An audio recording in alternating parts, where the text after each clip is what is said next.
అంటే రాజకీయ నాయకులకంతా కూడా చిరంజీవి ఒక ఐకాన్గా నిలబడిపోయాడు. ఎందుకంటే చిరంజీవి వచ్చినప్పుడు ఆ రోజు తండోపతండాలుగా జనాలు తరలి వచ్చారు, కానీ తన సొంత ఊర్లోనే చిరంజీవి ఓడిపోయిన పరిస్థితి మనము చూస్తున్నాం అనమాట. అలాంటి సందర్భంలోనే నాయకులకి అవసరం వచ్చే జనం అంతా కూడా ఆ నాయకుడిని ఓట్లేస్తారనేది అయితే మనం నమ్మలేని పరిస్థితి ఉంది. అంటే శూన్యకి వస్తానే ఓట్లు వేస్తారు అనేది కానీ ఇంకోటి అనేది కాదు, కానీ అక్కడుండే వాళ్ళు బాధలు చెప్తున్నారు. అంటే బాధలు చెప్పండి, ఏం చెప్పారు వాళ్ళు? బీబీఎం ఉంది అక్కడ ఫ్యాక్టరీ, ఆ ఫ్యాక్టరీకి 1000 ఎకరాలు 500 ఎకరాల్లో ల్యాండ్ తీసుకున్నాడు. ఆ ల్యాండ్ బంజరుగానే పడిపోయింది. అక్కడుండే రైతులు వ్యవసాయం చేసుకుంటున్నారు, అమ్ముకునే కూడా. ఒక వర్గం వాళ్ళు పెట్టేసి మిగతా వర్గంలో ట్రాక్టర్లు వేసి సేద్యాలు చేస్తున్నారు, అంటే డెమాలిష్ చేస్తున్నారు. ఒక వర్గం వాళ్ళను ఆ ఫ్యాక్టరీలోకి పోనీకుండా చేస్తున్నారు. ఆ సరౌండింగ్స్లో ఎవరన్నా ట్రాన్స్పోర్ట్ పెట్టుకున్నా ఇవి పెట్టుకున్నా కూడా వాళ్ళకు ఫ్యాక్టరీలోకి అలో లేకుండా దౌర్జన్యంగా చేసి మానిపిస్తున్నారు. ఇవన్నీ వాళ్ళు అక్కడ లోకల్గా వాళ్ళు పడే బాధలన్నీ మనకు చెప్తున్నారు. మనం కూడా అగ్రెసివ్గా వాళ్ళతో ఆలోచన చేస్తున్నాము. ఏదన్నా కూడా వాళ్ళతో ఫ్యాక్టరీ వాళ్ళతో మాట్లాడే మేము దాన్ని న్యాయం చేస్తామని చెప్పి. పెద్దారెడ్డి గారు అంటే జిల్లాలో అందరికీ గుర్తుకొచ్చేది ఫ్యాక్షన్. పెద్దారెడ్డి అంటే అందరూ కూడా ఫ్యాక్షన్ నేత అంటారు, ఫ్యాక్షన్ లీడర్. ఎందుకు ఆ ముద్ర వచ్చింది మీకు, ఫ్యాక్షన్ ముద్ర? ఫ్యాక్షన్ ముద్ర అంటే ఏం లేదు, కానీ మేము విలేజ్లలోనే ముందుంటున్నాం. మా ఫాదర్ కానీ మా బ్రదర్ కానీ మేము కానీ తక్కువ. మేము మాకు ఇండ్లున్నా కూడా టౌన్లో తక్కువ. అంటే ఈ విలేజ్ కల్చర్లో కొన్ని గ్రామాలలో ఫ్యాక్షన్లు ఉంటాయి.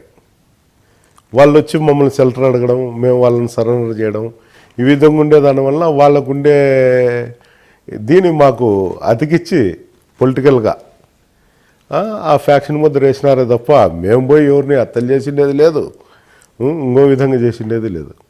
1989 నుంచి 1994 వరకు మీకు జేసీ కుటుంబానికి మొత్తం కూడా వర్గ విభేదాలు నడిచాయి.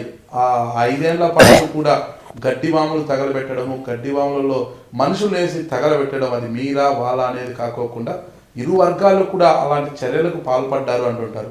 ఎందుకు అలా జరిగిందంటారు? అసలు గొడవలకు కారణం ఏమంటారు? చిన్న చిన్న సమస్యలు ఉంటాయి గ్రామాలలో, అది ఏ నాయకునికి ఏం సంబంధం ఉంటుందండి. కొంతమంది అగ్రెసివ్గా ఉంటారు, కొంతమంది ఉండరు. ఎవరు వాములలో వేసి అంటించిన పరిస్థితి ఎక్కడైతే లేదు మా మండలాలలో. మరి అప్పుడైతే బలమైన వాదులు పత్రికలలో కూడా అప్పుడు పెద్ద హల్చల్ చేశాయి.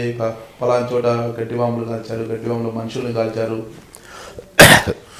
గడ్డి వాములు కాల్చినారంటే ఏదో చిన్న చిన్న సమస్యల వల్ల కాల్చు అంటారు, కానీ వాములలో వేసి మనుషుని కాల్చు అంటే అక్కడుండే పబ్లిక్ ఏం చేస్తారు? అక్కడుండే ప్రత్యర్థులు వరకు చూస్తూ ఊరుకుంటారు కదా. అసలు మీకు జేసీ కుటుంబానికి ఎందుకు విభేదాలు వచ్చాయంటారు? అంటే మేము ఈ రోజుది కాదు, మా ఫాదరు చల్లా సుబ్రాయుడు వర్గం. ఆయన ఎక్స్ మినిస్టర్గా ఉన్నాడు. తాడిపత్రి పరిసర ప్రాంతంలోనే అతని గ్రామం.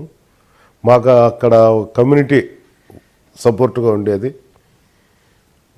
అందువల్ల వాళ్ళు వెంకటరామరెడ్డి వర్గము, పెద్ద వెంకటరామరెడ్డి అనేది ఆ వర్గ విభేదాల్లో అట్లే మాకు వాళ్లకు విభేదాలు ఉన్నాయి, అంతే తప్ప వేరే విధంగా ఏం లేదు.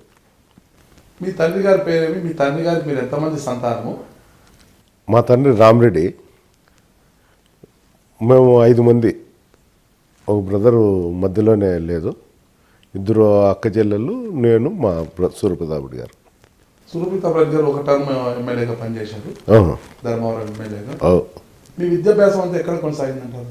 పెనకచెర్ల. అంటే ఇక్కడ నుంచి అక్కడికి ఎందుకు వెళ్ళారంటే? అక్కడ ఏదో అంతే.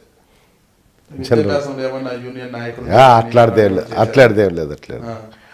నేను హైయర్ స్టడీస్ కూడా చేయలేదండి. నేను మీ పెద్దారెడ్డిని, వైఎస్ఆర్ కాంగ్రెస్ పార్టీ లీడర్ను. మీరు చూస్తున్నారు ఐ డ్రీమ్ న్యూస్.